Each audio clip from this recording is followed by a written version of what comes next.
Hi guys, for our final video in the processing series, we wanted to talk about processing that occurs after translation because it plays an important role in protein synthesis. Most polypeptides are modified in several ways after translation, and these modifications are essential to their final function. The first type of modification is called proteolysis.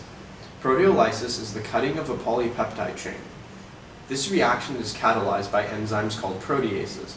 An important example of proteolysis is cleavage of the signal sequence from the growing polypeptide chain in the ER.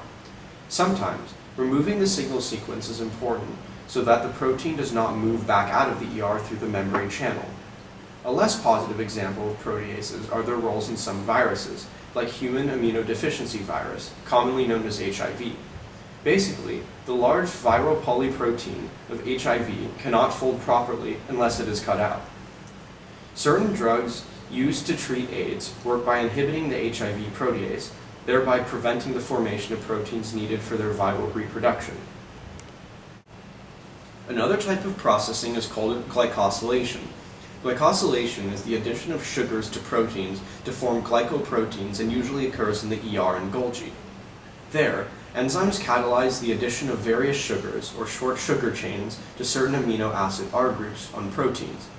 Glycosylation is extremely important for targeting and recognition. One specific type of glycosylation is essential for directing proteins to lysosomes. Other types of glycosylation play a role in the conformation of proteins and their recognition functions on the surface of a cell. Finally, glycosylation can facilitate the stabilization of extracellular proteins. The third and final type of post-translation processing we will be discussing is phosphorylation. Phosphorylation is the addition of phosphate groups to proteins. The phosphorylation reaction is catalyzed by protein kinases.